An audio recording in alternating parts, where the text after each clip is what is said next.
On a peaceful day, a man tries to grab some chips while a little girl looks at him. Unfortunately, the bag that he picked up had a defect, and most of the chips fell to the floor. The little girl asks if he's trying to steal the snacks, but he denies this.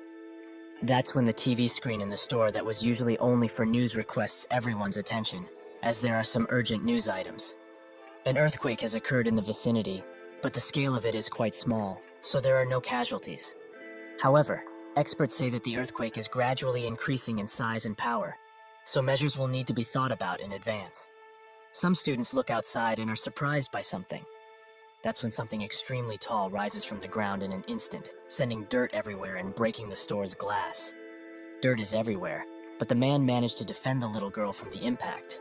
But she's not worried about that, but rather about what just came out of the ground.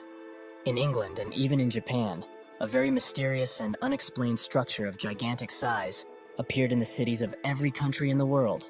People named it the Tower of Nightmares, and some had received an invitation to be a tower walker and be the heroes that would save the world. Those who accepted jumped straight into the tower's battlefield and received the blessing of the interface system, which enabled them to obtain items and powerful skills as if all of this were a game. But they realized soon in their adventure that this was no game. The people who accepted the invitation look at the countless screens that have scenes from the outside, and the tower speaks, saying that a tower impact will occur in their world very soon. Outside, construction workers are hard at work, and that's when they spot a person high up and urge them to come down, while someone also calls the authorities. But this was no person, but instead a demon, with many more behind it. This was the great disaster, where monsters would keep coming out of the tower onto the Earth's surface. It was named Tower Impact. Sirens blare, and people flee as the military tries its best to subdue the creatures. But not even tank shells have an effect, and the beasts were left to do as they pleased. Because of this event, a third of the world's population was wiped out. Those who accepted the tower's invitation had no choice but to watch as their fellow humans were slaughtered. One remembers that the invitation said something about saving the world and urged everyone not to lose hope, as they would climb the tower and save what's left of the world. People agreed, and so the walkers with their special abilities and qualifications started to raid the tower in order to stop the full destruction of humanity. They stop at a seemingly impenetrable wall, but when they start bashing it with their weapons, the wall slowly gets destroyed. A guy spots a glowing stone that came out of it, and when they inspect it further, it's a return stone, which is able to send the user back to the time they were invited, and they will keep all of their memories up until now. Everyone thinks that such an item is overpowered, and Huang Inchen, the walker's captain, notes that he will try using it. He does so, and a blue light blinds everyone there. When they open their eyes, Inkan is nowhere to be seen. He really disappeared. The rest of the walkers are puzzled at what just happened, and wonder if he won't just appear back here even if he's gone into the past. Sakamoto, a former science professor, notes that things might actually be quite obvious. Inkan definitely returned to the past, but because part of the timeline was split up, they may never be able to see him again. He continues explaining what happened using well-known science theories like the multiverse theory and the parallel universe theory. So their current situation could be considered one where the universe's timeline got split up. So basically, when Inchan disappeared into the past, their world and his had split apart completely. The walkers are quite surprised and find it hard to process all of this information. But in any case, what's positive is that Inkan definitely returned to the past. But just because he did, it doesn't mean that something in this world will change.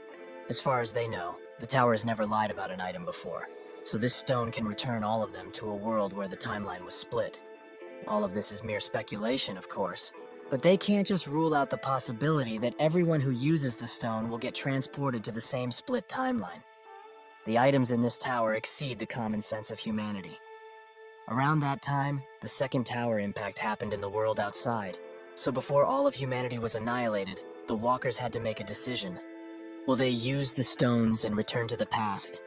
Or will they remain in the tower and eventually meet a terrible fate? In a gruesome fight with an equally gruesome beast, most were being wiped out, and seeing that the situation was hopeless, some began using their return stones.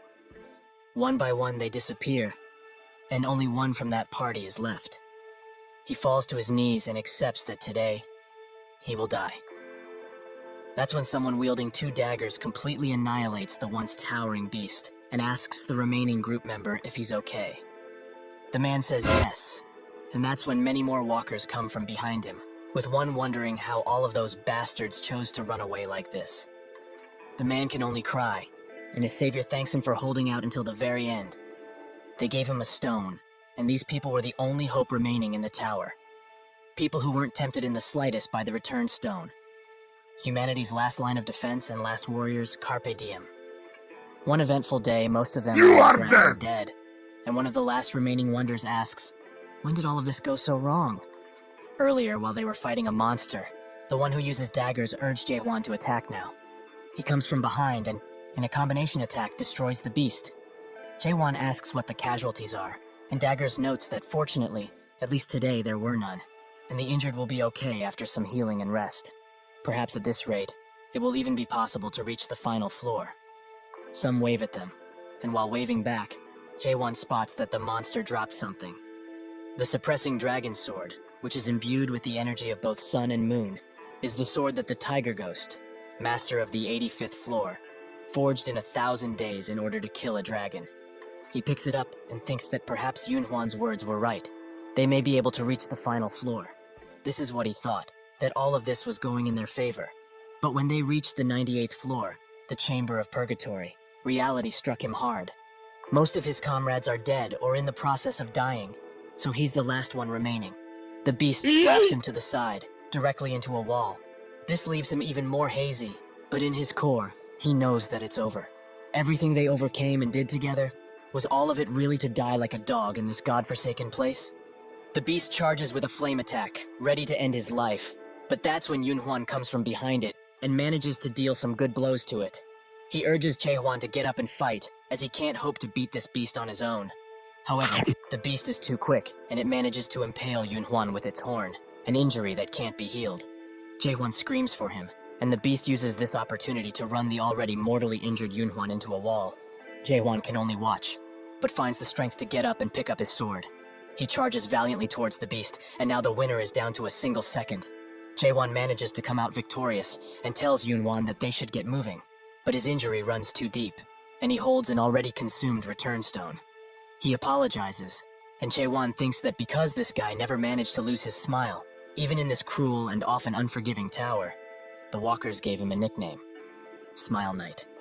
That same Smile Knight lost his smile today for the first time. Jae-hwan urges him to go before he changes his mind about this. Thus, he walks away. But the stone Yunhwan was holding is way too shabby, and it lost its power long ago. While walking a set of stairs, he thinks about Jae-hwan, who is much stronger than he originally thought. Thanks to that, he's convinced that it's possible to reach the top of this hellish tower. In his final moments, he sits by a window and says that if it's him, perhaps this world has not lost its hope just yet. With those words, the smiling knight's life ends. Jae-hwan stops at the door of the next floor and thinks of Yunhwan and how good of a friend he's been all this time. But he finds the courage and resolve to move forward to the 99th tower, which seems to be a snowfield of sorts.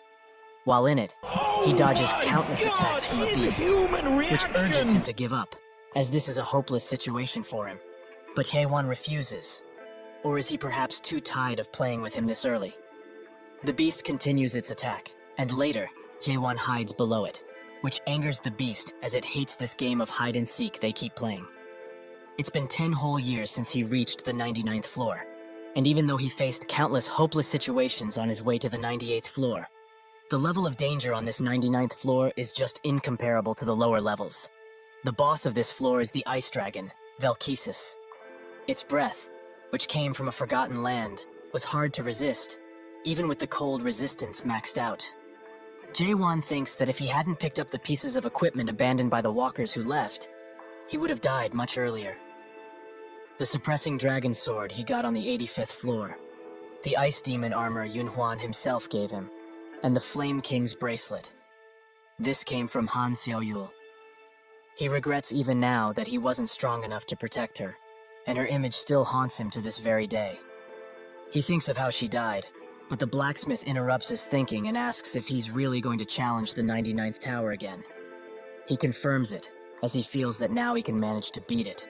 The blacksmith of Atopos, Jay, wonders if it will really be so.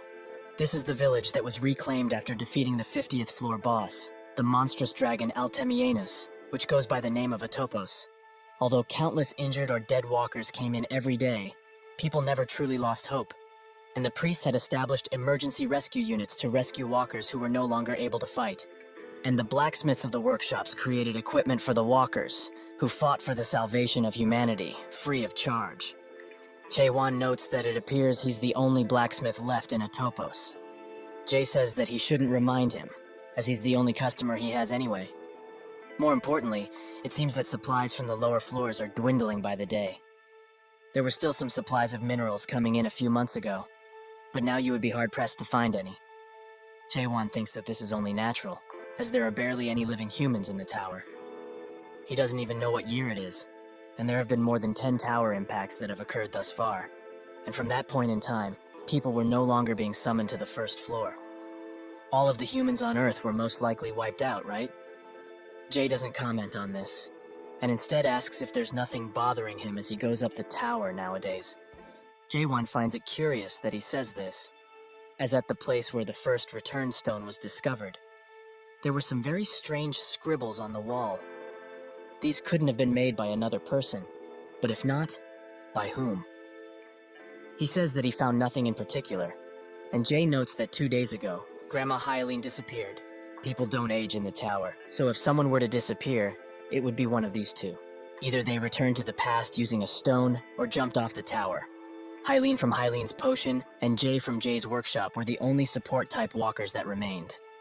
Jay continues to be hard at work, and that's when Jae-won says that he should teach him the blacksmith skill. Jay stops forging, and Jae-won smiles. Later, he returns to the 99th floor, and Velkesis says that he must be bored of playing hide-and-seek. He also congratulates him, as no human has ever made it to the 99th floor alone since the creation of this tower. So, at least, he will acknowledge him as an incredible human and his existence. Jae-won smiles, as he finds it funny that the last thing to acknowledge him would be a monster, not a human. He notes that it will fall empty in here after he kills him, but Velkesis notes that such a thing isn't possible. Jae-won gets ready to attack, and asks how he's so certain in the first place. Even the armor that he prides himself on is starting to crack. Velkesis finds his arrogant attitude quite irritating, and notes that they have fooled around enough, so they should end this. They fight until Jae-won is no longer able, as he's hurt badly, with his left arm and leg being restrained. Velkesis asks why he keeps fighting until the very end, as even if he persistently holds on like this, the fate that he will face is filled with solitude and crushing nothingness. Jae-won says that he talks way too much for a being like himself, and breaks out of his restraints, ready to attack once again. Velkesis says that another thrust of his sword won't do anything, so he should just give up, as he cannot be defeated by skill alone. Jae-won started raiding the tower later than other people, and because of this, he missed out on things like secret classes or skills, which were taken very quickly. That's why he gave up on other skills and focused on a single one, the thrust. He thrust again and again, and because he killed over 50 million monsters with his thrust, his comrades thought his pronoun was thrust. He felt as his thrust underwent change, and it became faster, even more precise, and much stronger. As a result of this, his thrust surpassed its purpose as a single motion and started to gain attack power that was comparable, or perhaps stronger, than a hidden skill. But he had an advantage, as it wasn't a skill, so he never became tired, because it didn't consume spirit power. Even if that is the case, this beast's armor is way too tough, as he managed to only scratch it after hundreds of thrusts. Velkesis uses his position to prepare an attack, and it seems that dodging is not an option anymore. Prepared That's when to he die. notices a light, the same light he saw on the 98th floor. If so, he will put everything he has into a single attack. The attack goes through with great force, and Velkesis is more than shocked that he managed to damage him. Jae-won notes that it's not enough, as that attack should have completely blown away his entire chin. Velkesis urges him not to get carried away after he managed to strike him once, and he rises in the air, noting that this time he will finish him off for Prepared to die. good. He uses his beam to chase after the running Jae-won, who thinks that if he keeps attacking from the air, he has no realistic chance of winning. Velkesis pounces down next to him, and says that his situation is quite unfortunate, as if there were 10 more humans like himself. Perhaps then he would have been slain. If only his race had not been fooled by the mayor's stone, their fate as a species would have been completely different. Jaehwan asks what he's talking about, but Velkesis has had enough and tries to strike him with his claw. Jaehwan manages to get away, and while standing at the door, he thinks that if he had even grazed him with the claw, he would have died. He thinks of his words about the mayor's stone and wonders what it is. The battle raged on for 5 years, but eventually Velkesis took his last step, and the system congratulates Jaehwan about a myriad of things. He finds these many pop-ups quite annoying, and he asks Velkesis what the mayor's stone is. He says that he knows the answer to that question already, but he will learn everything. On the last floor, he drops the ice dragon sword, which is imbued with his breath. Jaehwan picks it up and thinks that it doesn't resemble a sword at all. Out of some black goo, a door opens, and Jaehwan goes in. Above it, some sigils appear, which spell out Control Room. Jaehwan arrives on the other side, where he sees countless monitors of the current tower. The summoning ground, Atopos. Everything is here. Someone from behind him says that he's surprised he came here already, as he thought he would have gone to the village first. Jaehwan gets ready to attack, but the voice urges him not to be so nervous, and he also forgot to broadcast an important message, so he should wait a bit. That's when a system message pops up in front of Jaehwan, congratulating him for being the first to clear the tutorial games in World 294. His achievement has been recorded in the library of the Undying Library, the Akashic Records, and it will be preserved such that it can only be viewed by the monarchs of the Almighty Land. Jaehwan has ignored all of the rest, as he is stuck to one sentence. What does it mean by tutorial? His whole world crashes down, and the man who spoke with him comes out, noting that he must have found this quite shocking, but he hopes he will get past it fast. Otherwise, he might get engulfed by his own emotions. He says this, but it appears that he's too late with the warning. However, he shouldn't feel upset, as he's done quite well for a mere human. Suddenly, something catches his attention as the water that was representing Jaehwan's emotions clears out. The creature notes that he recovered faster than anticipated, and Jaehwan demands to know who he is. The creature apologizes, saying he was too excited to meet him, so he forgot to introduce himself. But still, to think that he reached the 100th floor by himself, this has never happened before. He is a demon by the name of Beastrain, and he is the current master of the Tower of Nightmares that he's just cleared. Jaehwan says that if all of this was a tutorial up until now, the real game hasn't started yet, right? Beastrain congratulates him for his swift understanding, but before explaining, he has something to show him. He snaps his fingers, and a large monitor showing the first time Jaehwan came to the tower appears. He watches this with widened eyes, and Beastrain notes how fresh they looked, and it's also been a while since he's seen these scenes. He showed up when Yunhwan introduced him to the party. Beastrain notes that his favorite part is coming soon, and they certainly didn't expect what was coming next. A real tearjerker of a story. He cried so much watching these, but how is it for him? Does he have any regrets? Perhaps feelings of anger or sadness? It's only natural if he does, but these are useless feelings now. But he feels bad, so we will give him a brand new chance. He can start this game from the beginning. Isn't that such an amazing opportunity? This would be something that only happens in the novels of his world, with the main character starting from the beginning with all of his memories intact. Haewon wonders what to do, as he was supposed to save the world after climbing the tower, right? That's what the invitation said. But it seems that they were fooled from the very start. There was no way for them to stop the tower impacts, and the only thing that they could have done was to keep raiding this damn tower. The salvation of humanity was just a false hope and a fluke. Haewon notes that he probably knows very well already, but he won't return to the past. Ever. Beastrain begins laughing, so hard in fact that only his giant mouth remains. Is he really talking about the past? He will make things clear for him now so that he doesn't get confused. No item in the tower, nor in the Almighty Land, can send someone back to the past. Jaehwan notes that there was a return stone in the tower, but that's when he realizes something. The return stone is the mayor's stone Velkesis was talking about, the thing that fooled them. Beastrain confirms that its true name is the mayor's stone, and it doesn't send them to the past, but rather, it traps them in the dreams that the mayor creates.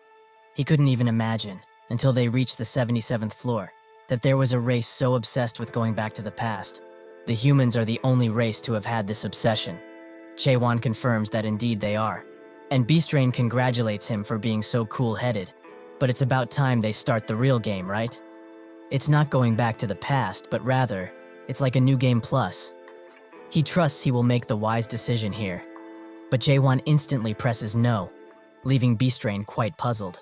Jaewon says that thanks to him, he now knows what the tower truly is. An item information tab opens about the tower, and it explains that it is known as the Stronghold of Regrets, the second product of the creator of nightmares, Mayor Mullark.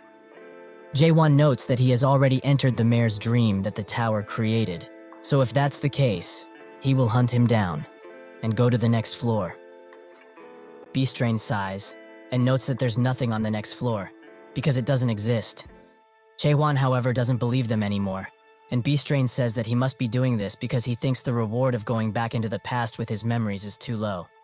That's the second Jaewon thrusts his sword into his neck, and Beastrain's head falls right off.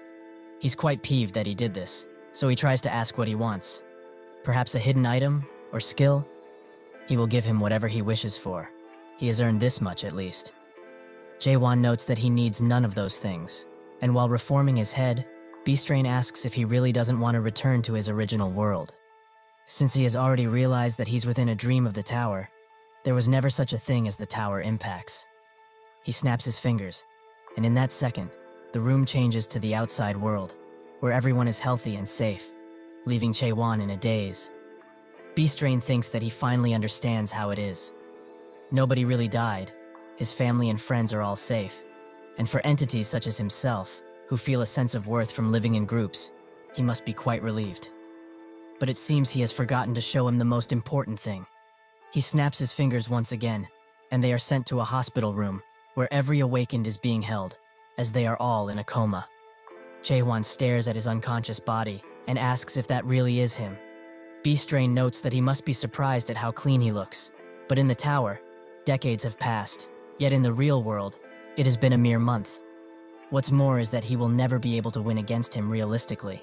As compared to him, who just barely managed to survive the tutorial, there is a huge gap between a human like him and a mighty dragon. Jaewon sighs in relief. As if he's a dragon, he has experience, as he has hunted one down before. Beastrain finds his cheeky attitude quite rude, and so begins their long battle. Much later, he waltzes into Jay's store, who is nowhere to be found. While working on a blade, he thinks that yesterday was the 72 attempt, and though he has challenged him every single day, without rest, he can't seem to leave a mark on him. However, he did not die either, as it seems that Beastrain is purposefully keeping him alive. That's why, no matter how many days or years it takes, he will defeat him. Beastrain watches him on a few monitors and thinks that he must be patient, as this guy is a valuable product that he's going to sell, a very special product. As a professional cultivator, he has never seen something such as this before. A cultivator ensures that a product will adapt safely to the almighty land, but putting it through a secondary cultivation process, so that the product ripens and enhances nicely. The first and primary way of doing it is by culling undesirable seeds, so that only the good ones remain, which is done through the tutorial game. With this done, the chosen product can truly begin to be grown in the real game, so the secondary process is done to provide the chosen seeds ample water and soil for them to grow. But to think that a product refuses to move on to the next process, should he just hope for the best and kill him? As the soul isn't destroyed if one dies within the tower. But what if he is somehow harmed because of their difference? The harvesters would certainly not sit still at this. He needs to raise him into a flawless diamond and sell him off, so it's about time he raises a high-ranking demon. He also must pay the loan for purchasing this tower too. This guy is so special. Even gods who never make deals with demons have contacted him. At their next battle, he asks him honestly, what does he truly want? Doesn't he get tired of this little game they are playing? If he would listen and start the real game, he would also be quite happy with the results. So why is he trying so hard now? He rises a giant ice wall and comes behind Haewon. Before he can react, Beastrain slams him into the wall. He has had enough and desperately tries to get him to start the next game. He will give him secret skills and items. So why Why in all that is good does he want to continue something so pointless? Jaewon says that he will hunt him down and go to the next floor, making Beastrain go crazy. What does he have to do for him to make him even consider going to the real game? Jaewon thinks that this is what he was waiting for, as now he can use him. He would like to ask something of him. They sit at a table, and Beastrain hopes he's not surprised too much with this information, but his universe isn't just made up of a single dimension. Jaewon notes that he already knew, as parallel universes and things like the multiverse are common speculation on Earth too. Beastrain would like to explain further, and says that there is one main dimensional level called the Almighty Land, and under it are countless alternations that branch from it. Earth is just one of the small planets in the dimensional realm that were scattered from countless alternations. They call it the 294th world. While in the Tower of Nightmares, where they are right now, walkers can earn themselves skills and items, and while working on their statuses, they will adapt to the system of the Almighty Land and will earn a chance to travel to an entirely new world. As for demons such as himself, they have the role of supporting the game. Jaewon asks a simple question. Why is he doing something like this? Beastrain smiles and says that he doesn't believe that's what he's really curious about. He snaps his fingers once again and thinks that what Jaewon is trying to ask is out of the countless alternate worlds. Why has the Tower of Nightmares come to his? That is right, isn't it? Why he and his race were forced into such a fate? His grin grows and says that his world was simply chosen by chance. Jaewon demands he stop talking about that, as what he really wanted to ask is, why is someone like him operating this tower? Beastrain is quite surprised by this and tries to beat around the bush, saying that it's just something his race volunteers to do. But it seems that he doesn't believe him. However, demons really do enjoy volunteering quite a bit. There are many demons who they themselves watch over other special walkers on different planets. They have made a paradise where humans, monsters, and demons can live together peacefully. The harvesters have had their patience run thin, so they are now demanding he finish this already. He tries to coerce Jaewon one last time, but he doesn't believe him for a second, as it seems he is also able to read the harvester's words. Earlier, he looked at his status window, and it seems that all his stats were maxed out. Even with this, he just can't seem to defeat Beastrain, no matter what he does. Can humans really be reduced to nothing in this world system? That's when he feels something in his chest, and when he looks forwards, he sees a glowing light coming from some ice. He reaches his hand forwards and touches it. They took the form of fine particles, as well as rough sugar cubes. Every time they changed, they took on a different form entirely. These particles were the essence of the world, and no matter the form, he understood what it was almost instinctively. It seems that this is why he can read the monarch's messages. He asks about them, and Beastrain is glad he has some interest in this. The monarch are the ones who rule the Almighty Land, and generally, the ones who clear the game and enter their world are invited to join their respective groups. Jaewon asks more about joining up forces with them, and Beastrain explains that depending on which monarch one chooses, their future will change drastically too. If he follows his advice and does as he says, he, the mighty Beastrain, will swear upon his honor as a demon that he will use all of his power to help him go under a great monarch. Of course, this applies only if he's actually willing to participate in the main game. Jaewon notes that he sounds like someone trying to sell him insurance, but they will do as he says. In exactly 10 days, he will be out of this place. 9 days later, Jaewon continues to train his thrust, while Beastrain can only watch this boring show. But he only needs to be patient for one more day. Then he will be able to pay off those bastards who deceived him with this tower. However, if he wasn't deceived in the first place, he wouldn't have to go through this. The tower he bought was only a first-generation antique, so old that nobody could assess how old it truly is. Those damn mares sold it to him like it was an extremely good deal, though. If only it was a third-generation tower, it would have had the function to forcibly end the tutorial without damaging the product. But now, he can't just end the game without the product's consent because of this fair and square tower. However, what could he truly have done, as apparently, being poor is a sin. He only hopes that tomorrow, this nightmare will be over. The next day, he gives him a ton of tips and summaries of what's going to happen.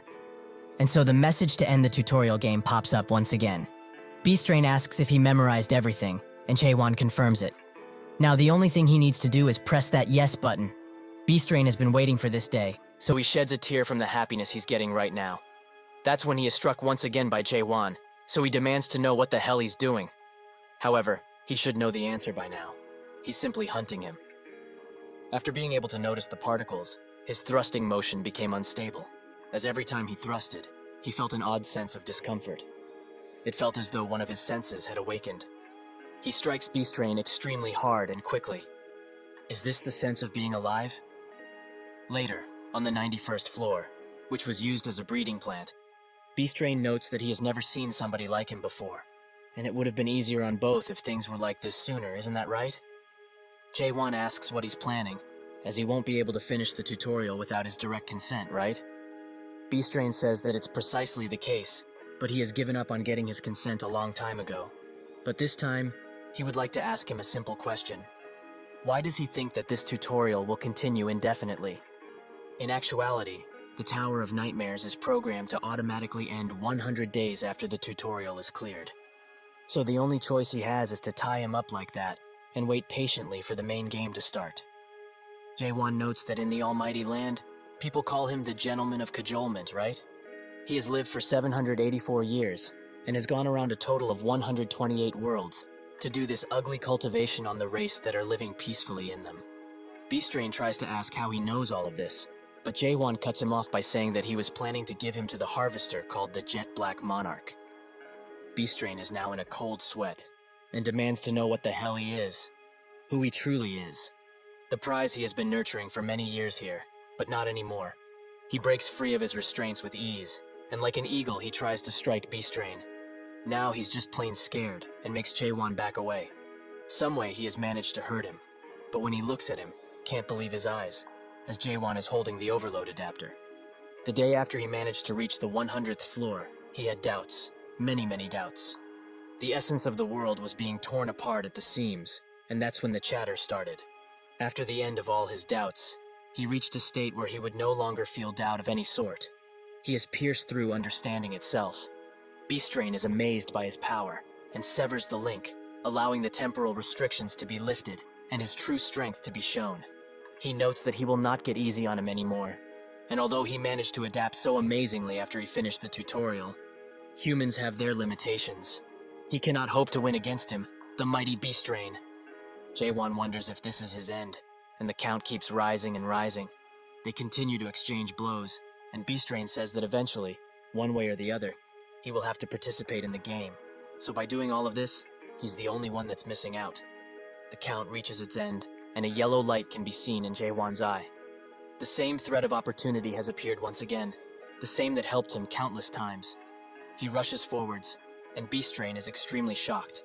This is no mere adapting anymore. How is he doing all of this? Jaewon hits him extremely hard, and urges him to listen for one last time. Humans are not toys that can be played around with. They are not insignificant things that can be used and thrown as he pleases, and not products that can be sold.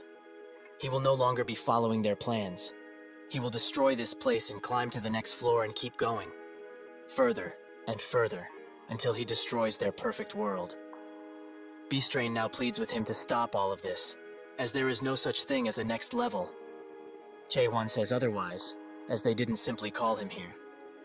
The scribbles on the different floors are made by a certain artist, and his anguish. He read one on the 47th floor and got the information that the Tower of Nightmares is just a plain imitation of the first demon, the very top of the illusion tree. He is almost certain that these scribbles were made by Mullark, the creator of the tower. If this place really is the root of the illusion tree, it also needs to have a trunk. So, if he breaks through the ceiling, he should find something. He tries to do so, and Beastrain screams in agony as his tower is being torn to bits. The system tries to redirect things onto the correct path, but it can't do anything. So it announces that the main game was not cleared, but the tutorial game has ended. Jaewon is transported into a jungle-like world, and says that after so many years, he finally found it. Strange dog-like beasts surround him, and are ready to take a bit of his succulent flesh. One charges in, but with a slight trust, he takes care of it instantly. That's when a giant beast, similar to the small ones, comes into play. and Jae-won thinks that a slight trust won't be enough for this guy. Instead, he uses a normal thrust, killing the beast instantly. He takes the horns out, and notices that the monsters in this place are quite weak. That's when he hears some talking, and when he looks at the commotion, he spots a few green creatures, who seem angry that he dared touch the horns. He thinks that even with question, he's unable to fully understand what they are saying. He points at the horns, and notes that if they want them, they should make a deal, as he needs only some information. But the creatures don't seem to be too friendly, as one tries to swing at him multiple times. He finds them quite annoying, so in just a few minutes, he takes care of them all. He leaves one alive, however, as he has some questions for it. Where they are would be the first, but it doesn't seem to want to answer. Jae-won pulls on his antennas and demands he talk in a way that he can understand. The thing says that he will die and bites his tongue. Jae-won thought they were weak, but their willpower is quite strong. He puts the antennas into the ground and loots the bodies for potentially useful items. He finds a small dimensional pouch, which has 2 cubic meters of storage. He notes that it's similar to an inventory, but it's great to have now, as he's been unable to interact with the system much since he got out of the tower. He thought he would have been able to use the interface system of other dimensional words, but it seems that Beastrain scammed him once again. However, it's a relief he can use question to find information, even on items. He analyzes a stone, which is called a spirit stone, and can be used to increase spurt energy. He thinks that even though they are different colors, all of them have items like these. So were they perhaps crafted by those green dudes? They should be valuable, considering that they are shiny stones. He notes that there's too much stuff in here for him to store, but should he really just leave it here? That's when his sword starts to shake, as it's feeding time. He pulls it out, and it transforms into a set of jaws, which consume everything. Jae-won looks at what's left and spots a map. It's of a place called Chaos, a place which Beastrain didn't give him any information about. Somewhere else, the beasts are chasing another group of people. A woman tries to throw some knives in their direction, but is one of her colleagues instead. She apologizes, and he lets it go, but only because he finds her cute. She apologizes once again, as she has dragged a gigantic byhorn to the group. Jae-won looks at them from above, and notices that the woman seems the strongest out of the group. So are they perhaps on bad terms for her to be doing this? They will die if this continues, though. But how did such weak people manage to clear the tower, especially with that level of skill? The man with red hair charges an attack, and the woman tries to help out too, but she unfortunately hits the guy straight in the ear. She apologizes while laughing, and the man curses at her for being so inept.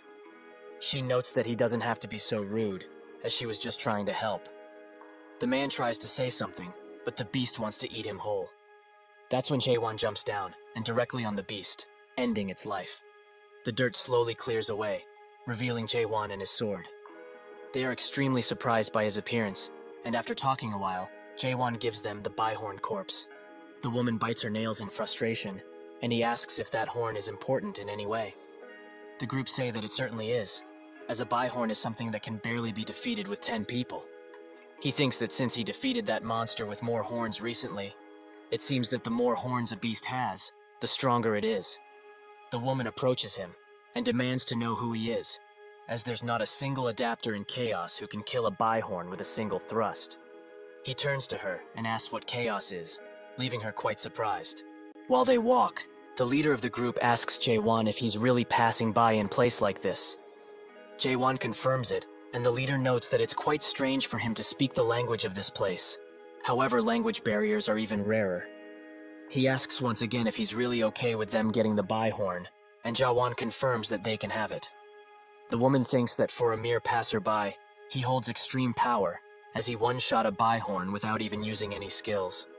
She tries to use detailed inquiry on him, but it has no effect. But she knows his spirit power should be around a non-adapter in terms of capacity. So just who is he? She begins whispering to him, noting that she has a question. There are not but a handful of adapters throughout the whole Chaos that can kill a byhorn in a single attack. She wants to know who he is and where he came from.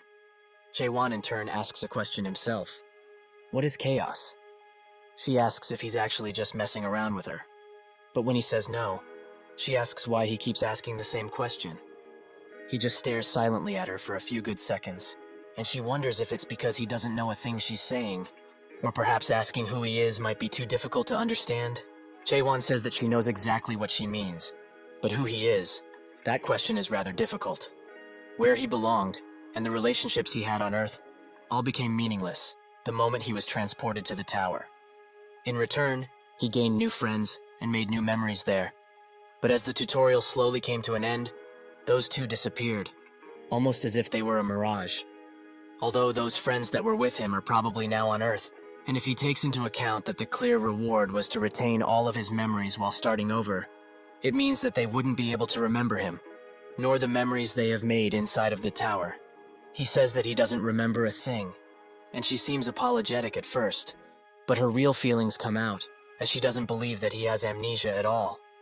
He notes that he never once mentioned anything about amnesia, but she feels that it doesn't make a difference. Is he the mighty of the abyss or something? Jaewon doesn't even know what she's talking about, so he asks her to stop nagging him so much. He pulls out his weapon, that is quite hungry at this point, and she's quite shocked. This must be it. The spirit weapon is the source of his power, right? Spirit weapons are a rare sight, and the other party members have also noticed it, making their eyes glow in anticipation and greed. She's mad that somebody like him actually ruined her perfect plan, but that's when an idea comes to her mind. She notes that she will stop with the asking of his identity, but in return, she would like to make an offer. Does he wish to hear it, perhaps? Afterwards, this woman, who called herself Mino, explained what chaos is on a basic level, and also some things about the party they were currently with. Most importantly, that they are a wicked group of people that belong to a clan named Red Fox. She is basically asking him to kill all of them, but he will remain vigilant for now, as she said that soon they will try to attack him. Night arrives, and the leader says that they should sleep somewhere around here, as moving in the dark is quite dangerous, as they might provoke more horned monsters. They make a camp and sit around with Jaewon thinking that based on the map he found, the village should be close by. He uses comprehension, which has reached its second state, and hears that the group is conspiring to do something, as they have found out he's at the level of a non-adapter, so it's obvious that the spirit sword carried his battles up until now.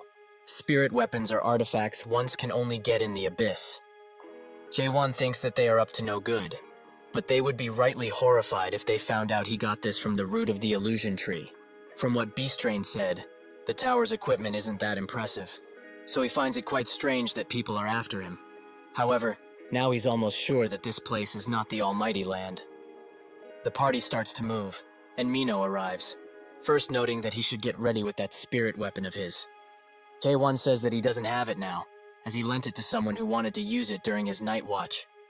She finds his stupidity limitless, and eventually, the party surrounds them. The leader notes that he's quite the fool, but even if he had that mystical weapon, it would be useless against them, the mighty Red Fox. Mino asks if he really wants to see more blood than usual tonight, and Haewon smiles, as he finally gets the chance to see her true abilities. The attackers rush in, but she throws 2 knives, which land square in their heads. She kicks the other while grabbing another knife and throwing it at the remaining attacker. She lands gracefully, and apologizes for throwing the knives so strongly. It's because she's quite angry with them. But from this point on, they are all going to suffer what they just did. The leader says that he became suspicious of her when she started accidentally luring monsters to them. But she is the Witch of Massacre, just as he anticipated. But who made a request to the Dark Forest clan? Mino notes that it doesn't matter who did, as there are numerous people who want them dead and rotting in within chaos, because they are murderers, through and through. The leader rushes in, and says that the Dark Forest clan wouldn't intervene because of something like that. He starts wielding the spirit weapon, and notes that she probably took this request personally. But if that's the case, she will die tonight. She finds his need of a spirit weapon quite cowardly, but he notes that an insurance plan is also set, so she shouldn't worry about him. She scans the area, and feels that everyone is at least a Stage 1 adapter, with 40 or perhaps more surrounding the area. No wonder she felt a lot of presences around the area. The leader notes that on top of she, who is quite renowned as the Witch of Massacre, there is also a guy who killed a byhorn in a single strike, so preparing this much is only natural, right? However, If he knew he would get the spirit sword with such ease, he wouldn't have called their master here. Mino is pretty surprised that Black Fox himself came, so he must be pretty free nowadays.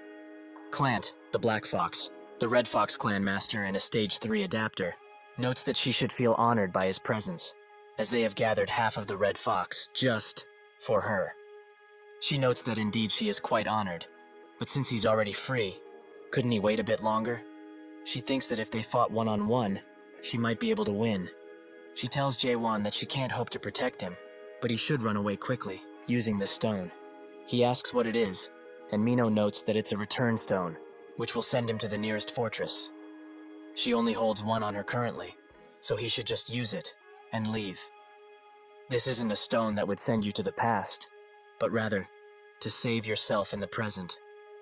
He wonders how things would have been if Yoon-hwan had this stone, instead of that useless mare's stone. Jae-won asks her, if there was a way to return to the past, would she? She notes that the timing and the current situation aren't that great for answering this question, but she wouldn't. She really tried her utmost in living, and if she's fated to die tonight, then so be it, as she won't return to the past, no matter the outcome. Jae-won taps her shoulder and notes that she will not die. In that split second of confusion, he lunges forwards, taking out a few with just that strike. Clant uses the Fire King's 14 strikes to boost his subordinates, but Jae-won uses Void, and he cuts through all of them before reaching Clant. He tries his best to block the attack, but it goes through and creates a gigantic hole in his chest. The leader of the small group presents him the spirit weapon out of fear, and Jae-won uses it to wipe out the remaining subordinates. Mino is extremely shocked, as she thought that he was a dumb, clumsy, and dull idiot. But she was very wrong. Strong, that's what he is. She comes next to him and asks once again who he is, but he asks himself, has she forgotten already? Perhaps she's the one who has amnesia. She tells him that he's quite narrow-minded, and also asks for the return stone back. Jae-won says that he lost it, which causes her to be furious, as apparently those things are quite expensive. They sit by the campfire, and he thinks that this situation is quite peaceful. Mino still tries to search for her return stone, and wonders why she gave it to this dumb human in the first place. He notes that she probably knew what he was from the very start. A human. She thinks that he's joking, as she's also a human herself. Jae-won clenches his fist, and says that it's great that she is. She looks at him, and is quite surprised by his expression. Is being human really enough for him? The next day, while walking to their destination, Mino asks if he really has no recollection of being in the Almighty Land before coming here. He confirms that indeed he does not, and she's quite envious of him not having any memories. He asks what part of losing his memories is good, and she explains that not only her, but other people will also be envious of him once they hear this, as it's quite obvious why most people come to Chaos in the first place. He thinks that it's not really that obvious, and asks why she ended up here herself. This question causes her to stop walking, and says that if he actually knew what he was asking, he would regret it quite a lot. Eventually, they arrive at the Gorgon Fortress, and Jae-won notices that there's something similar to the summoning ground that was on the first floor of the tutorial next to it. Suddenly, a lot of people pop up, and they all scream, almost as if they are dying or are dead already. He knows very well why people make those expressions. Mino notices that a lot came by this time as well, but now he should know what he asked. How people end up in chaos. He shouldn't ask that question to anyone in this place, as this is the world of the dead. If one dies in the Almighty Land, they end up here, and if they somehow die here, they end up as nutrients for the illusion tree. A few guards come out of the fortress, and their commander tell the newcomers to form a line, as they will be provided with blankets. He continues to take care of them, and Mino, who calls him James, catches his attention.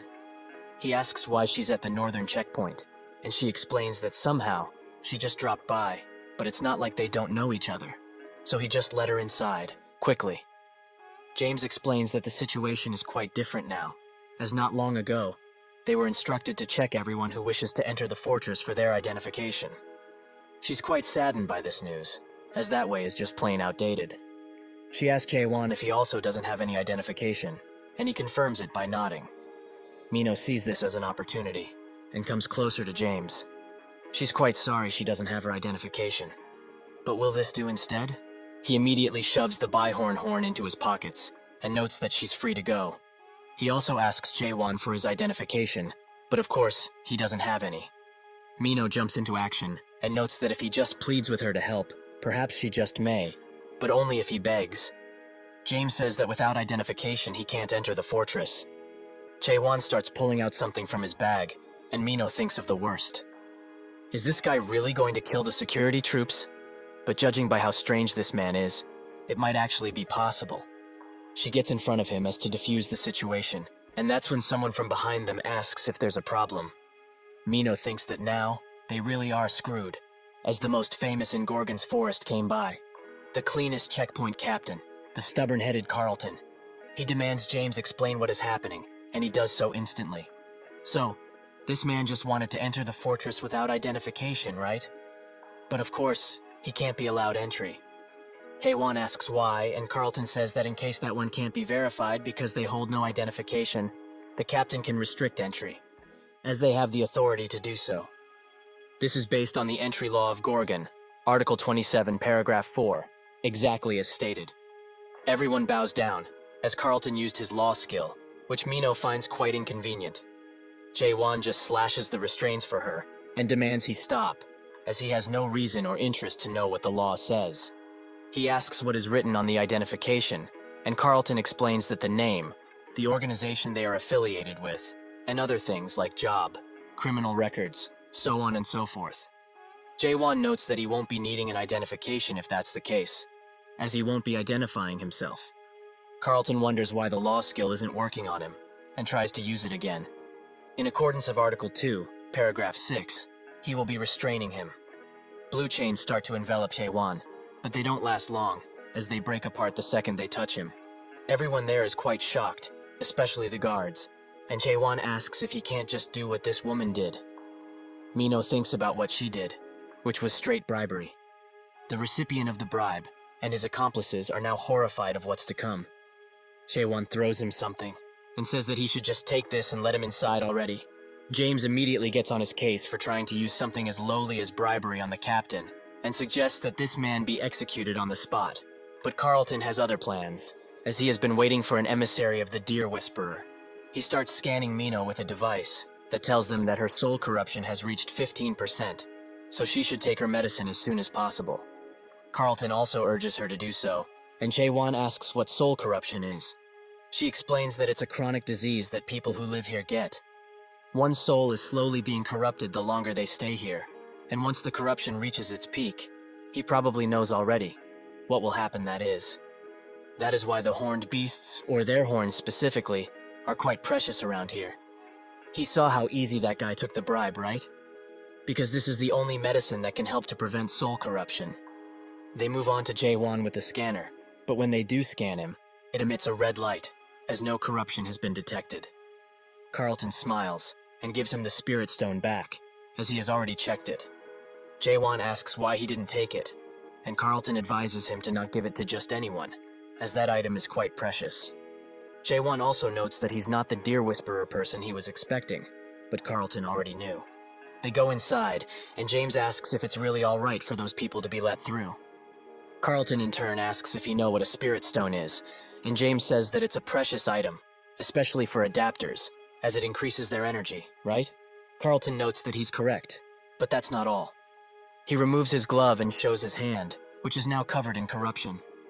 He explains that anyone who isn't the Deer Whispered can't control the Spirit Stone, as the only person who can avoid advanced soul corruption while in his possession is him. Although that man is most likely not the Deer Whisperer, he is still able to control the Spirit Stone. James asks if he can really be trusted, and Carlton notes that he doesn't trust him, but rather, his soul. He remembers that just now, the device they use for checking the corruption gave them an error, right? 0% corruption, and the device isn't faulty either. There's only one real situation where the device to measure corruption is unable to detect the level of one's soul corruption. It's when a person's soul is purer than anyone in chaos. And additionally, it doesn't really matter if he's the Deer Whisperer, as they only need someone who is able to control the Spirit Stone. The inner fortress will decide to do with him anyways. James asks if all of this is related to the Fortress Master's sickness, and Carlton notes that he also doesn't know that much.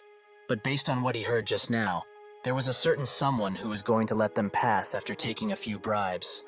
Chae-won and Mino walk the streets, and he thinks that the streets have a complicated design, and it doesn't help that she became a burden. This happened because Carlton, the ever-so-lawful, started spewing his nonsense about articles and identification constantly. And unfortunately for her, Mino had no way to defend herself against this onslaught of rules and demands. They walk on a bridge, and he asks where he can find a good blacksmith. But that's when someone spots the spirit weapon he's holding, and smiles. Eventually, Mino comes to her senses, and Chae-won urges her to go on her own way from now on. She says that this is too much to throw her away like this. Is it perhaps because of what she did at the gate? Chae-won says that since he's gotten into the fortress, he doesn't need any of her help, as they are too different from each other.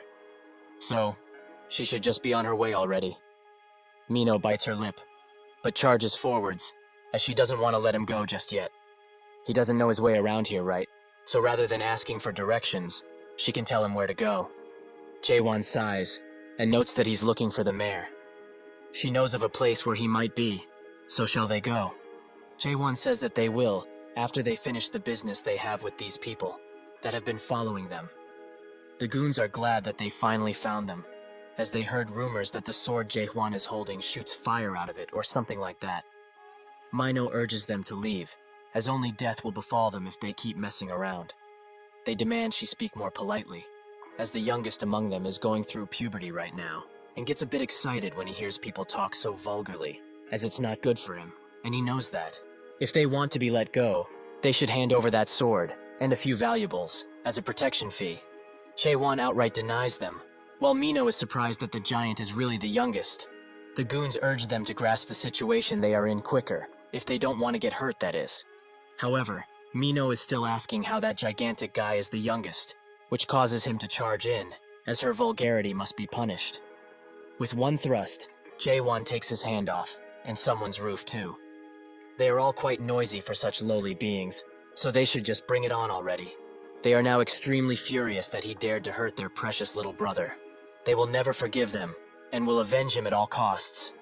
One of them notes that he's still alive, and Jae-won, who is unfazed by these threats, just stares at them. They all charge in, swords in hand, and a loud clang can be heard. While Chae-won cleans up his sword, Mino asks if he takes care of everything with just these thrusts, and he explains that indeed he does, as it's the only thing he knows how to do. Light, medium thrust, anything goes. Mino thinks that he's kidding, but she remembers that there was another person similar to him, who only knew one technique, but they used slash instead of thrust. Also, why did he miss the first attack, and blow away that roof from across them? She knows it's not because he can't control his power. So what gives? Jae-won notes that when he was dealing with these thugs, he felt someone using a stealth skill across from them, exactly on that roof. He just wanted to scare them off, as they got on his nerves quite a bit. Mino is quite shocked he blew up a roof just to spook someone, which Jae-won thinks that it's quite normal. She also asks if he would like a name for his technique, like the infinite Asura thrust, but he refuses, as he doesn't like these grandeur names. Eventually, they arrive at the Twilight Dusk, the smithy where Mare was made, and also one of the biggest smithies in Gorgon. Someone tells them that if they are going to order something, they will have to wait quite a bit, as it's busy today. This is an artisan from the smithy Navin. Mino asks why it's so packed all of a sudden, and he explains that the owner isn't here, and the only deputy owner is himself, so they are quite busy today. If, however, there's something they are looking for, then buying an already completed work would be much faster than requesting something custom-made. Inside, another deputy owner asks the apprentices if they want to make a hole in this quad-horn sword, as it will be completed once a jewel slot is made. They offer themselves gladly to work on such a thing, much to Michael's gladness, but he warns them that this quad-horn horn is very durable, so they will have difficulties breaking it. However, he does like their spirits and intentions, so whoever manages to put a hole in this sword will become the deputy owner of the smithy for one day. They desperately try to break it, but even with their most fine tools and the most precise hits, they can't even leave a scratch on it. Michael says that if they hit like that, they can't hope of cracking it open. Quite sad, as he gave them such an opportunity, but they are quite weak. Suddenly, Jae-hwan steps forward, and notes that he would like to give this a try. Michael thinks that he's probably a traveling artisan of sorts, and notes that no matter which smithy he's from, he won't be able to do it, as even his disciples weren't able to. It's not because they are bad, of course. It's because the sword is too well made, and the quad-horn horn is quite difficult to work with. Haewon thrusts with his finger, which creates a shockwave. If he does this, he can become one of the deputy owners, isn't that so? The sword suddenly breaks into pieces, shocking the entire smithy. Michael, however, is very furious, and the apprentices can barely hold him back. Jaewon notes that he was going easy on it too, but Mino says that isn't going easy at all. He notes that breaking it completely isn't difficult, but rather, it's hard to break it in that precise location, right? So, he's sorry at least. Michael says that an apology won't be the end of it, as that quad-horn horn was extremely expensive. And what is he going to tell the infinite establishment that order it now? Jaewon says that he will compensate him with a better horn, and Michael asks how a beggar like him can even imagine of giving him a better horn in the first place. Jaewon pulls something out of his pouch, a horn that came from a pentahorn. This shocks the smithy once again, and Jaewon asks if this will be enough to compensate, as he doesn't have any quad-horn horns right now. Michael says that this will be plenty, and Jaewon asks if he can use this place for a bit. Michael orders the apprentices to close the door, and starts escorting Jaewon somewhere else. Mino also leaves, as she has somewhere to be. Michael presents him the best smithy in all of Gorgon, the Twilight Dusk. This place has the best facilities an artisan can hope for, and since he's the deputy owner for the day, he will allow him to use it however he likes. Jaewon thanks him for the courtesy, and Michael asks where he got his hands on such a precious horn. Jaewon explains that he got it himself, by hunting a pentahorn, which, given the name, had 5 horns. He also asks for his help, as he needs to make a sword sheath, and this is the first time he's doing something like this. Michael is quite surprised he wants to create a mere sheath from such a horn. Just how great is this sword of his? Jaewon just hands it to him, and he begins analyzing it. A replica of the Ice Dragon sword, right? Since it's made by the mayor himself, it's quite the rare item, and its appearance is stunning as well. However, he feels that using the pentahorn horn is still quite overkill, as it would be better to just make a new sword. The sword suddenly snaps out of his grasp and begins gobbling up the horn. Michael notes that he should have expected it to be a spirit weapon, but it also contains the soul of a high-class race. So how does he have this? He also notes that his sword is evolving right now, as its form is changing so it will go through a grand evolution. Once that's over, he will have to give the sword a new name. Jaewon asks why, and Michael explains that once the spirit weapon passes its evolution, its original name will disappear entirely. The material also disappeared, but it's all right, as Jaewon has others. Michael wonders how, but remembers that a pentahorn indeed has 5 horns, quite obvious. He asks how he can help, and Jaewon notes that he needs to see the way he works with the materials first and foremost. Michael asks if he has any type of shape in mind.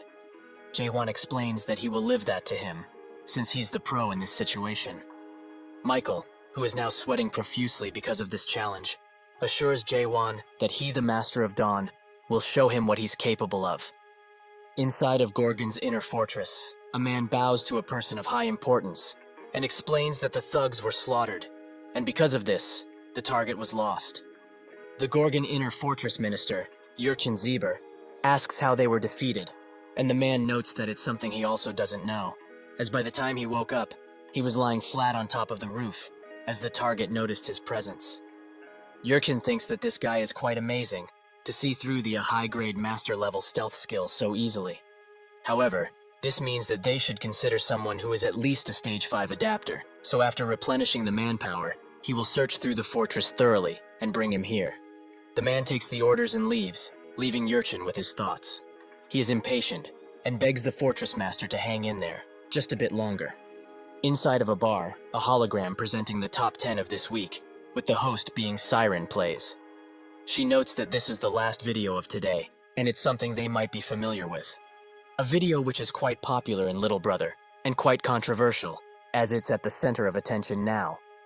The 99th floor solo clear. This is Jaewon, however. His face is blurred out. The bar patrons wonder what happened to him, as the monarch seemed to like him quite a lot. One explains that the tower received a cultivation suspension, as that demon bastard was up to something, and probably got caught. They talk about rumors of him, how he abandoned cultivation altogether and ran away. So the video must be fake as well, as it's impossible for someone to clear the tower all alone. They ask for some more booze, and that's when Mino walks in, who catches everyone's attention. She sits at the bar, and one guy tries to hit on her, but after she tells him to get gone, he does so instantly. She wonders why she's feeling so upset all of a sudden and orders the hard stuff, enough for her to drown in. While she drowns her sorrows in the bottle, she notes how ridiculous that guy is. A total nutcase, thinking that he's a big shot. He's plain crazy. The bar owner, Claire, notes that she's heard enough from her, as her rambles have become quite annoying. She already has many men around her, so why hang out with someone like him in the first place? Mino explains that whenever she sees him, she get really upset. He destroys everything without a care in the world and swings his sword as if this place and its rules don't even exist for him. He also says strange things that just can't be understood. She remembers the time where he told her that she isn't human, as it seems to have stuck with her. It's as if she's nobody in front of him, nothing at all. Everyone around here is trying their utmost to live, yet that person appears suddenly and keeps showing that face, which screams that they are different, almost as if he's looking down on all of them. When she sees that side of him, she just can't sit still. Claire pats her on the head and notes that she's still a child. She shouldn't meet or get involved with that guy any further, as she might actually die. Suddenly, a golden bird flies through the bar and hands Mino a scroll, which is from Carlton. She wonders what that guy wants with her while opening it, and that's when someone from behind her asks if she's the Witch of Massacre. Mino tries to hit him with a dagger instantly, but he grabs her arm tightly and notes that he doesn't dislike rough greetings like this. But frankly, now just isn't the time, as he has something that she needs to do for him. Back at the smithy, it seems that refining the horn has taken quite the horn, as it has transformed into a monster of sorts. Michael wonders how they are supposed to process such a beast, and Jaewon pulls him up, as he must get a grip. Has he forgotten they are in the midst of something? Since he said that he will help him, they should do it properly. Earlier, they try to breach through the horn, but even the best tools rack under the pressure. Michael says that he's tapping out, as this is too high level to process it now. Jaewon notes that the problem isn't with the level, and uses the first stage of question, which gives the power to question and dismantle the world and its essence, and also, understanding, the power to understand the dismantled world. Suddenly, the horn starts changing shape right in front of Michael's eyes, who is quite shocked. He closes his eyes to cover himself, and when he opens them, he's faced with a gigantic beast. This is how they got into this predicament, where Jaewon is extremely calm and notes that they should do things the proper way.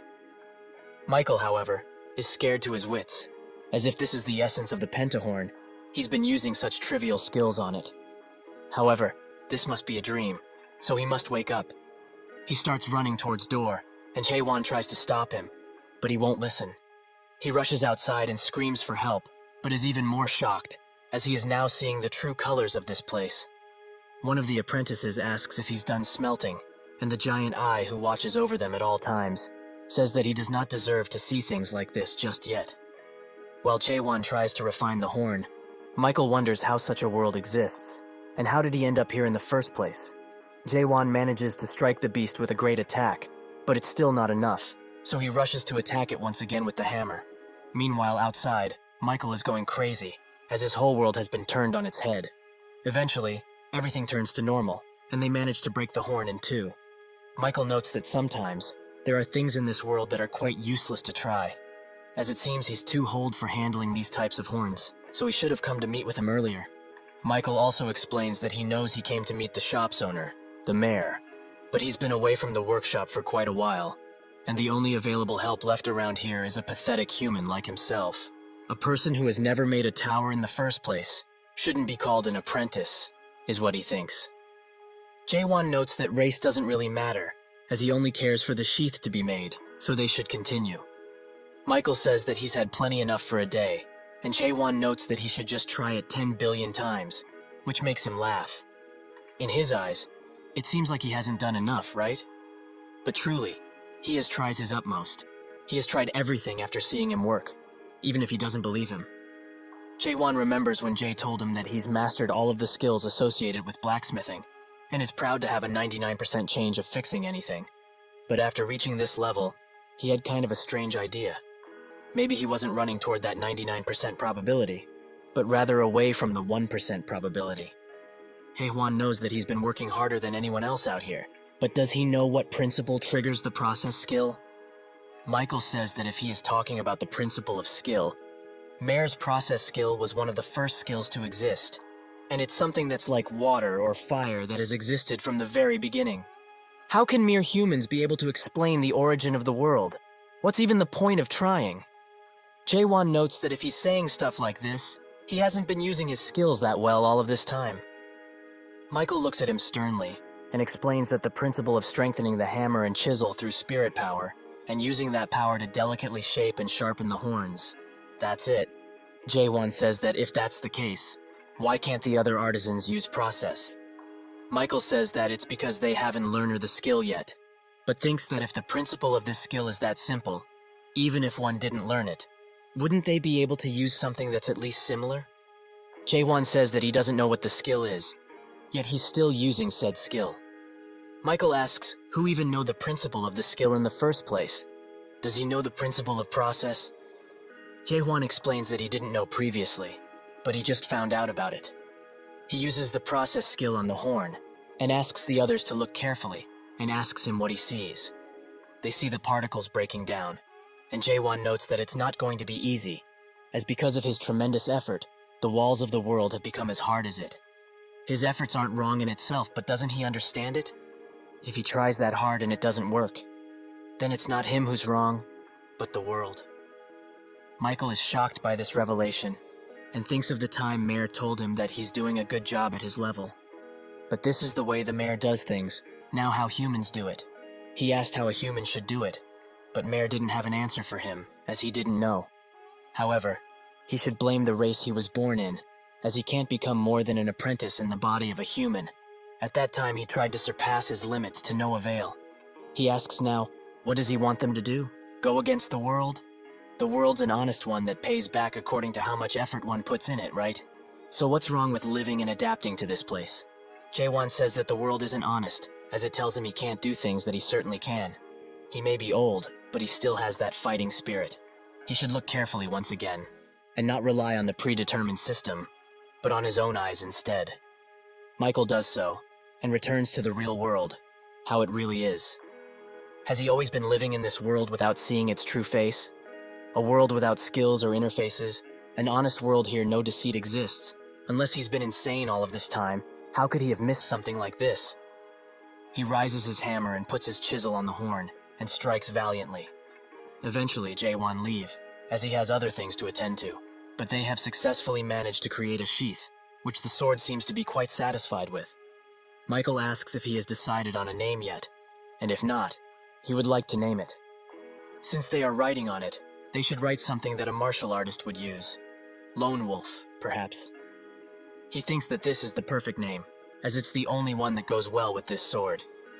With that, Jae-won turns to leave, but before that, Michael asks him one more thing. In the world that he can see, what does he look like? Jae-won tells him that he looks like a human, without turning his back. He never looks back, but who could understand him in his lonely world? Jae-won notices that Mino keeps following him, and asks what her intentions are. She comes next to him, and notes that she intends to kill him. Jae-won asks why she would want to do that, and she notes that it's to have a good life after taking the spirit stone he has on his possession.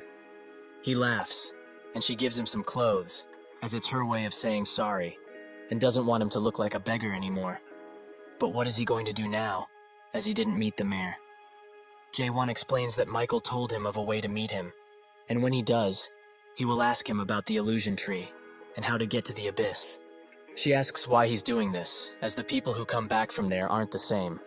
He notes that he isn't coming back, as he's going to destroy this world and the people on it. This comment sends Mino over the edge, and she asks who he is do such a thing. What gives him the right? Just who does he think he is, for him to live his life without caring for those around him? Acting as he please, without a single bit of care, and being blunt. And most of all, not thinking that people here are humans. Every single person around here are people, even if they are not as strong and brave as he is. They are still human.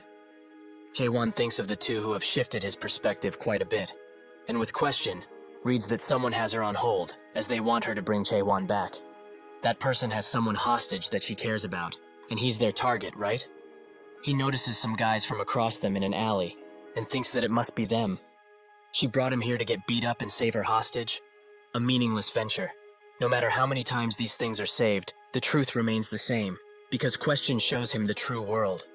A world where data and numbers rule, and where there are people who would sell their own soul in order to raise their numbers. He will just have to get rid of them somehow, and find the mayor. Suddenly, Mino manages to shatter his view of the world, and notes that in every aspect, he's the one who isn't a human, not them. They should also split up here, as she's not going to travel with somebody like him. Jae-won looks at her with wide eyes, and wonders why she looks like a human again. Jae-won finds out that the guys who threatened her are working with Mare through question, and notes that he should get chasing after her after he changes. Mino arrives at the bar and slowly opens the door, where some goons are harassing the people. The Forbidden Heaven clan elder, the eldest of the three Janya brothers. Janya himself asks why she came back alone, as they had a deal. Mino says that he shouldn't have trusted a witch like herself, and that person isn't coming, because he's going to destroy this world. Janya says that she's gone insane, and uses the secret art of shadows to attack her. She dodges the first attack, but Janya uses her position to attack, which hurts her quite a bit. He tells her that they have put soundproof barriers in this place, so there's no way anyone from the outside will know what is going on in here. So she should just give up and bring that guy already. Mino notes that the Dark Forest will be after them, but Janya knows that there's no Dark Forest branch within the Gorgon Fortress. So by the time the Dark Forest clan finds out, she and this woman will both be crushed. Mino uses the 7 daggers of Akarm's secret technique, but even that doesn't do a thing. She falls on her knees, and thinks of the time when Jae-won asks her if she wanted to back in the past, if she ever had the chance to. Now, she would, as if she followed him from the start. None of this would have happened. Suddenly a thrust comes from outside, which pushes Janya back. Mino says that she hates this kind of development, and also asks why he's here instead of destroying the world. Jae-won notes that the clothes she gave him didn't fit, and the goons are glad that he came here on his own. Jae-won says that if they are working with the mayor, they will bring him here now.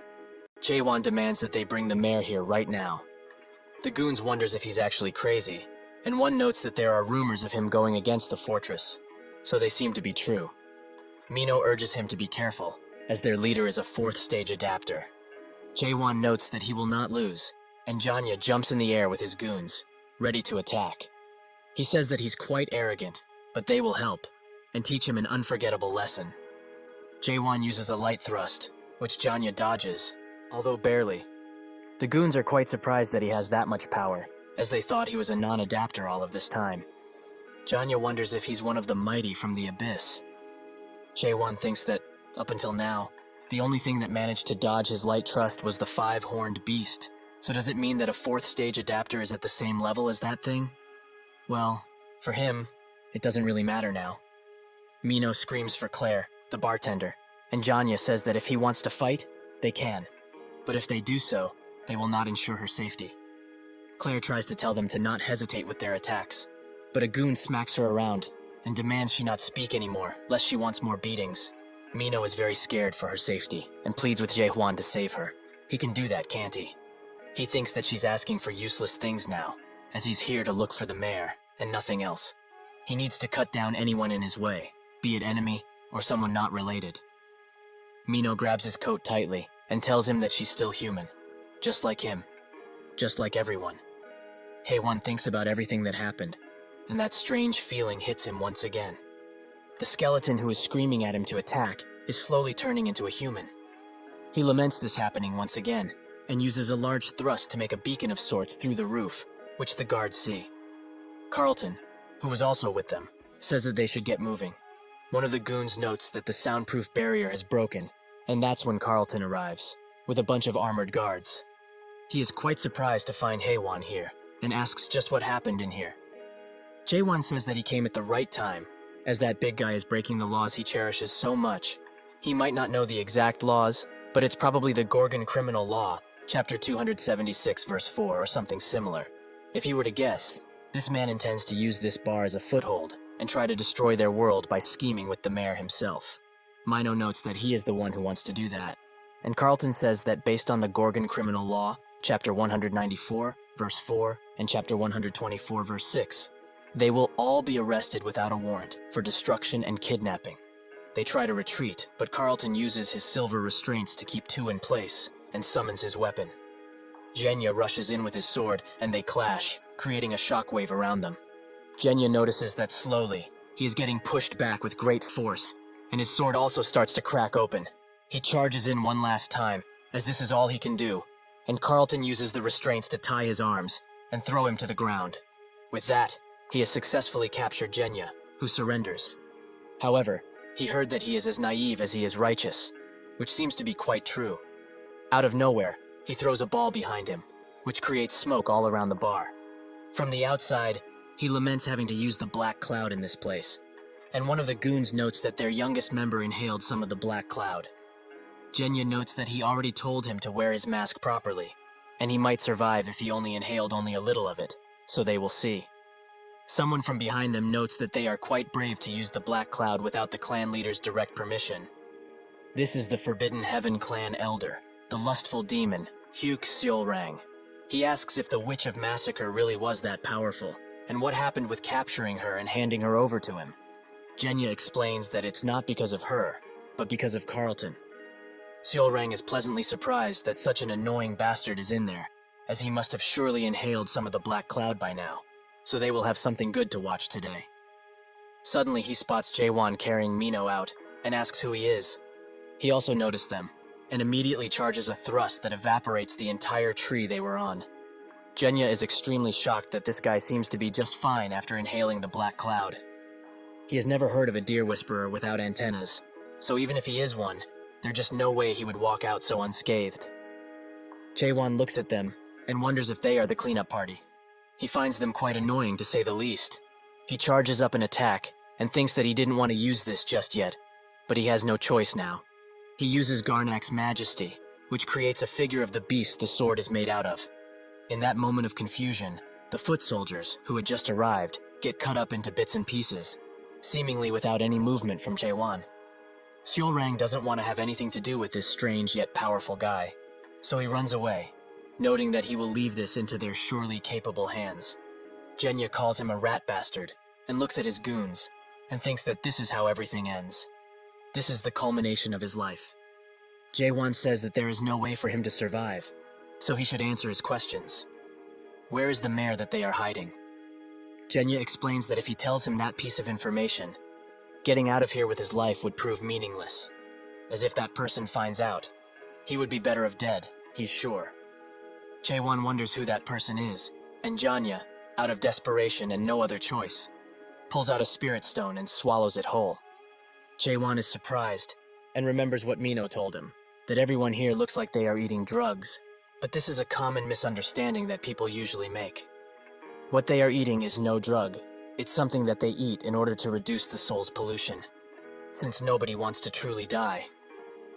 Janya bursts into a grotesque form which towers above everyone. He screams out, as now, he has truly turned into one of the dead. He uses his claws to kill the people around him, and now he can also see the real world, what it truly is, and what he has been living in all of this time. What good is dignity in a world such as this one? What was he really scared of all of this time?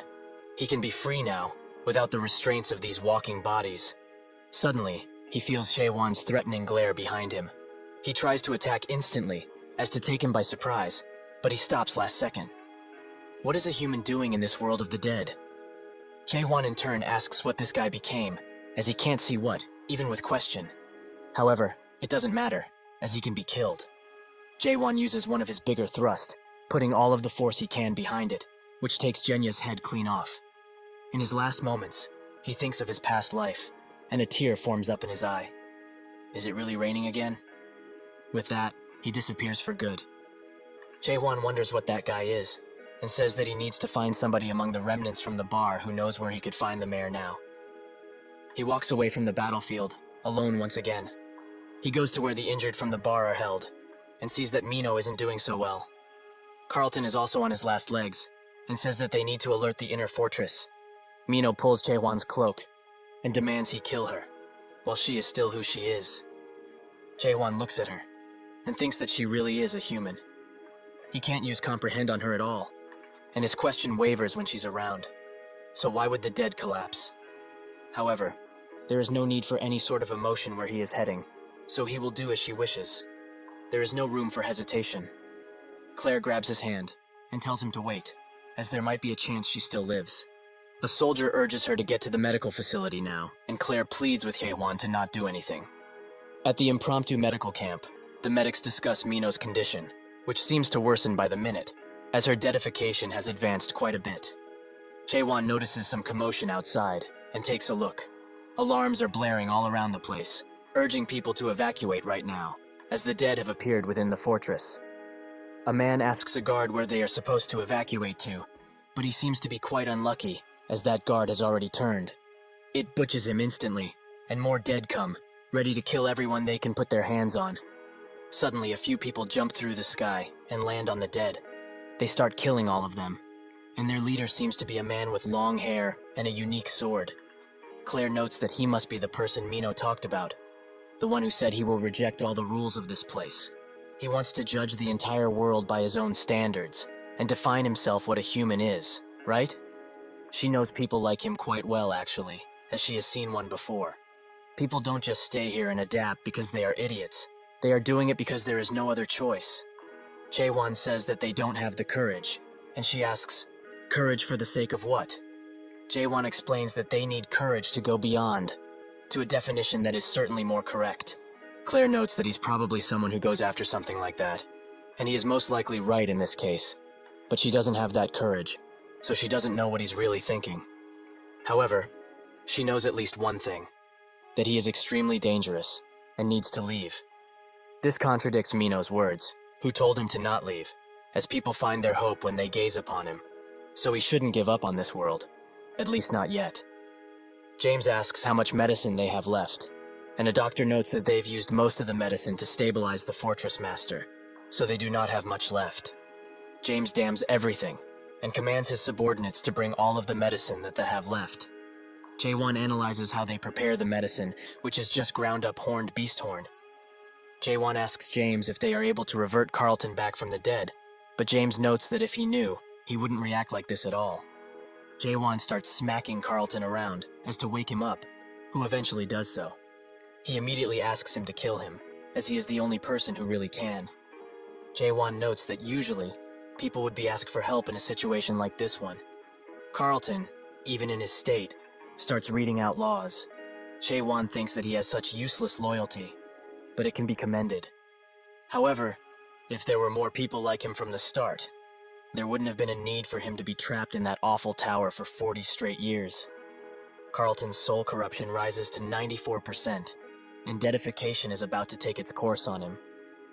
The Anti-Dead Extermination Squad, the Demon Extermination Squad Captain Jahir, who is also a Stage 5 adapter, arrives inside. James knows what his arrival means, and Jahir says that due to Gorgon special laws, Article 1 Verse 4, he will have to get rid of Carlton and the other corrupted individual right this instant. He slashes his sword towards Carlton, but Jae-won stops it with his bare hands, and notes that this guy can't die yet, as he still has a few questions for him. Jahir is shocked this guy managed to block his sword with his bare hand, and says that he doesn't know who he is. But Carlton is about to become a dead, and soon. It would be a disaster if a Stage 5 adapter like himself would really turn, so they are here to prevent that from ever happening. Jae-won says that if he's going to become a dead, he might have something that might help him. The medic is shocked he has that horn, and notes that if it's with that, they might be able to bring him back. Jae-won instantly crushes it into powder, which the medic almost faints for. They feed both of them the powder, and fortunately, Carlton's deadification seems to have stopped. James is extremely glad, and tears run down his face. However, Mino's condition isn't so great, as her deadification is still progressing, most likely due to her stamina that was drained from the fight. Jahir draws his sword once again, but Claire demands he call Chung Hyo, as that old geezer can use Dead Slash. Jae-won is interested by this Dead Slash she's talking about, and Claire explains that if he uses that, the corruption will be gone.